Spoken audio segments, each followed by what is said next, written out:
Some other big breaking news happened in the early hours of this morning, right after Group L, England's group, was concluding, and it was mathematically confirmed that Scotland have been knocked out of the World Cup, having scored 1 goal just against Haiti. Yes, Scotland confirmed. Head coach Steve Clarke has stepped down from his role. A statement came out last night calling Clarke the most successful national team head coach. He's called time on his 7 years in charge following the FIFA World Cup being knocked out of that. Former Scotland striker Mark McGee joined the Game Day Sports Bar last night. He says disappointing performances at this tournament led to this outcome. A lot would be forgiven if, we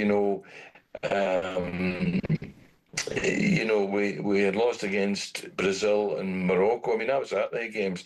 That first half, Morocco were different class, and throughout the game, Brazil were just another level. They were so much class about them that Scotland couldn't live with that. But the disappointment was only beating Haiti 1-0, and more than that, the performance was, not great. Did you expect this, Cass? No, I'd be lying if I said that. I mean, it does all add up, though, because Steve was very unhappy in his press conferences. Yeah. You could tell that was a grumpy man, angry about whatever's happened within the camp. Yeah. And I think the newspapers had a little bit of a whiff of it the day before, because some of the articles we read talked about one in the Daily Mail about doom and gloom in Scotland camp.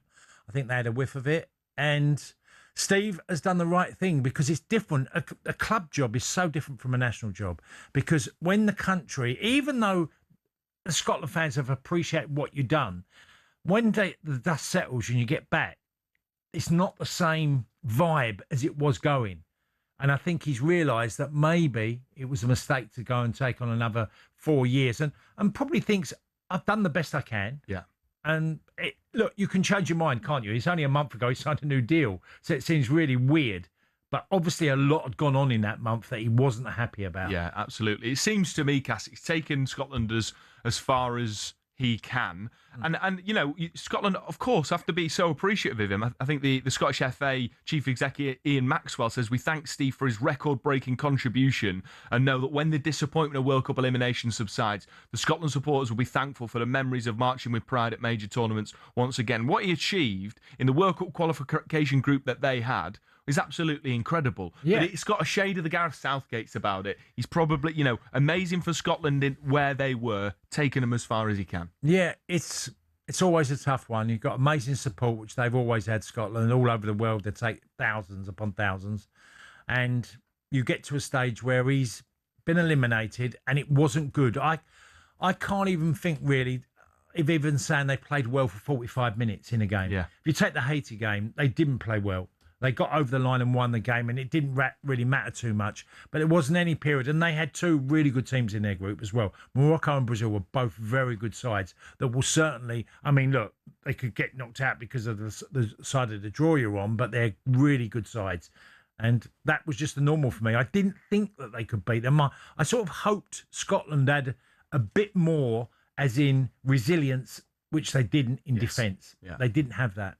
Next manager odds. Top of the list, David Moyes, Stephen Naismith, Ange Postecoglou, Kieran McKenna. It's not David Moyes. There's no chance. He's not going to leave Everton. He's not going to leave Everton for the Scotland job. What sort of manager do you think they need to go for then?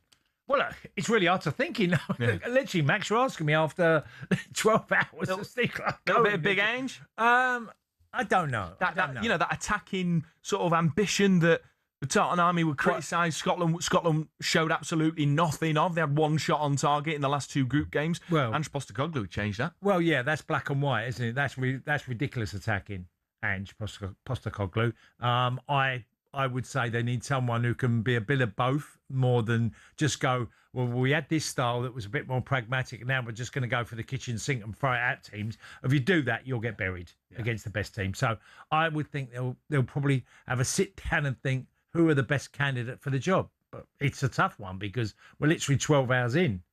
Got to ask the question though, Cass. Yeah, I know, but it'd be interesting. It's hard to come up with a name. Thinking, would it be a club manager that association might go? Do you know what? Or would they go for a young person who's come out of the game that is doing their coaching?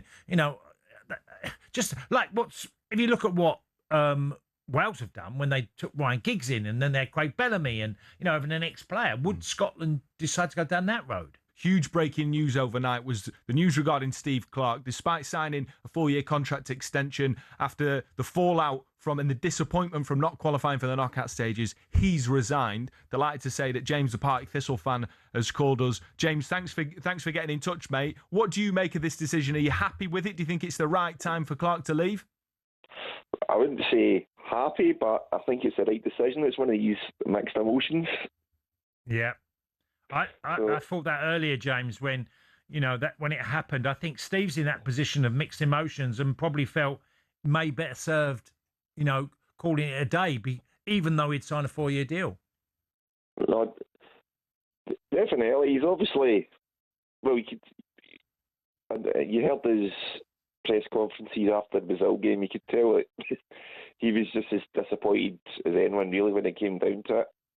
It's just obviously you don't know who to blame. It's like the players didn't turn up, which was a bit strange considered they seem to be a good atmosphere. Because you go back to Tony's team, and I remember 1990, and it was like they were greater than the sum of their parts, and that's not a criticism. That was just the way Jack Shackleton had his boys set up. We were less than the sum of our parts, you could argue. I don't know if that's... No, I think that's a fair shout, mate, because you look at some of the players playing top-level European football, I can see, I think that's a fair assessment, and that's what was so disappointing, that this manager that had done such an amazing job getting you qualified in a really difficult World Cup qualification group, that then it felt a little bit toothless going into the tournament. But I know this is early, and I know sort of Steve Clarke, regardless of what's happened this World Cup, is a legend. He's been incredibly successful. But is there anyone in particular, a type of manager or a name that comes to mind instantly that would be a good replacement? It's like instantly you think somebody like David Moyes, but realistically he's not going to go. It's like even not while he's in the Premier League. It's like Steve Clarke. He's probably getting wages some managers get in the top of League One, bottom of the Championship. Yeah. They're paying $500,000 a year roughly, and it's like you're not going to get. Well, maybe ironically, Steve Clarke with his qualifications has kind of swelled the coffers a bit of the SFA after they were pretty much skint. They've made, I don't know how much it is, but 20 million plus from the World Cup or something. So maybe they'll untie the first strings a bit, yeah. But then again, well, look, you mentioned Moisey there, James. You mentioned Moisey. I mean, if it's true that they've got that money in their coffers, maybe they can afford him. I mean, Castle, you don't think he's no in the Premier League club? Absolutely no chance. But I tell you what, Cass, one name I know we're late to the break, but he might have it down the line, but he's not going to do it now. What about Darren Fletcher, Scotsman? He's managed Manchester United. He's held it in high regard as a coach. Think that'd be a good shout? I don't know. I don't know really how good Darren is. I mean, it's hard to predict, Max, on the next manager of Scotland. It's one of them. It's up in the air, and I don't think the Scottish FA probably have much idea who to go for at the minute. No, but if they're tuning in, have to do interviews. If they're tuning in, give Darren Fletcher a look. I think it's right. Look, I don't know Darren's achievements in the game. I know he's been in coaching, but I don't really know whether he's ready for the Scotland job. I always think mainly, not always, but mainly, you need an experienced manager who's been around the block and done a number of jobs, probably beyond the age of 50, to have that job. I mean, I know there's ones that haven't got to that age, but generally I would say international football is that. The Queen of Scotland, weekend breakfast, very own Shebahn Aherne is back with us down the line. Shebahn, we were speaking about him yesterday, about the frustration of his demeanour was quite interesting. Sort of after those Morocco and Brazil games, I asked you, do you think he'll go, or do you think the appetite is for him to be gone? People texting in this morning are confused. Some Scotland fans are happy, some aren't. What do you make of it?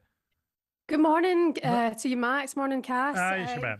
Yeah, I mean, a bit of a rude awakening to that this morning. Didn't set my alarm. So, when you wake up and Jamie went, Steve's gone, I went, oh my God. What did you do to him, Shebahn? What did you say to him? How dare you blame me?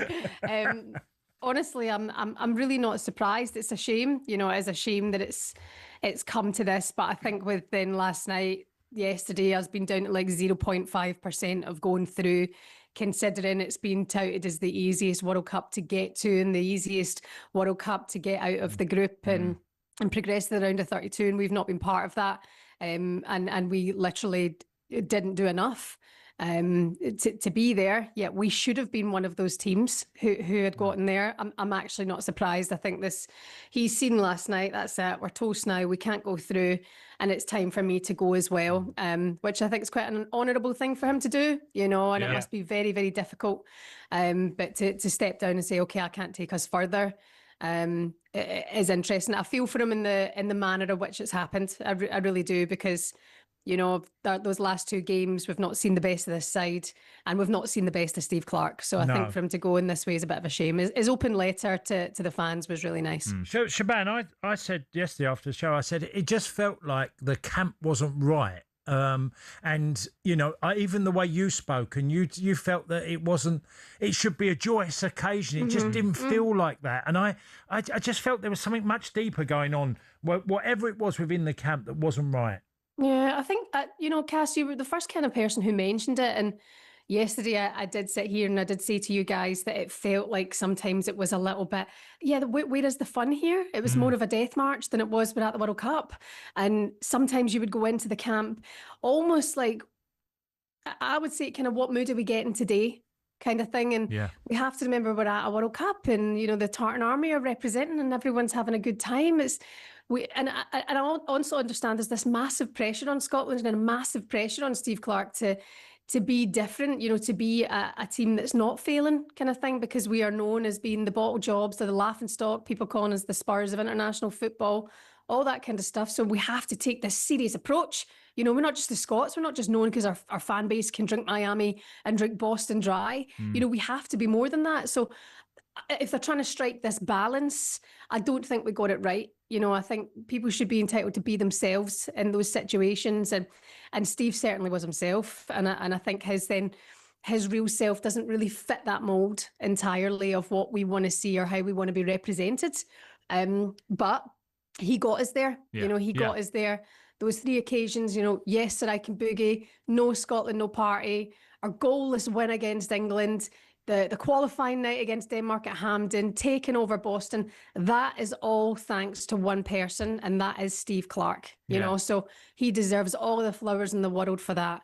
And I think the players probably could have done more, and they'll all be licking their wounds now on that long flight home. They will be, but I mean, hats off to him. He's given me, from Scotland, he's given me the times, to enjoy watching Scotland, and so many others. So for that, thank you, Steve Clarke, and it's a shame that it's come down to this. Yeah, well said, because of course it was a disappointing way to end the tournament and to not qualify, like you say, in the easiest World Cup there ever has been, to do that. But in the same breath, he's been, historically successful manager, so fair play to him. And I know this is sort of premature, Shebahn, but is there a sort of a profile of manager, off the back of, I think, performances that have lacked courage? Do you think that the Scottish FA will change tack and look for maybe a different profile of manager moving forward? Possibly. I'm seeing a lot of love for Ange Postecoglou. Yeah. And we know my feelings on him. So, I like the idea of that. Again, with this team, we could be more. You look at these teams following that third place, that should have been us. We could have been there. We have the team. We've got the personnel to do that. It's now about finding the right person who can make them believe that when they're playing for Scotland. Cass, what you said yesterday about O Flower of Scotland and the anthem just not matching up or living up to what we were, at these international tournaments and at the World Cup has really stuck with me. We need to bring someone in who can bring that out of us and be that team that can be hard to beat and be feared and show the quality that we've got. I mean, I'm sick of hearing people saying good team, lol, like whatever, get over yourself. And I'm like, no, this is a good team. Yeah, definitely. There's not a good without a doubt. Yeah. This is the best team I've ever seen. Yeah. So, it's unlucky. Good luck to him. And big Ange in. Shebahn, I think it'd be fascinating to see, by the way. And I mean, look, we've got a break in a moment, but it goes without saying that the Scotland camp might have been dour. And I know I said this yesterday, but you've been an absolute superstar. You've been the bringer of joy for people watching from home in terms of the Scotland camp. So amazing work. You're obviously back. I need to know, are you back next weekend? That's it, Max. You've had your fun. Up the road, taxis outside, Max. You and Steve Clarke. Well, on you go. Now I'm done. I don't think they'll pay for the taxi. I'll have to walk. You've been brilliant, Max, and Cass has even given you a glowing report as well. I can't wait to see you all next week. So thank you for having me. It's been great fun. It really has been. Apart from the football, we had a good time. Oh, good. Well, I've been keeping the seat warm. We can't wait to have you back, Shebahn, in the studio, and we'll see you very soon. No, great stuff. Great stuff. Absolutely.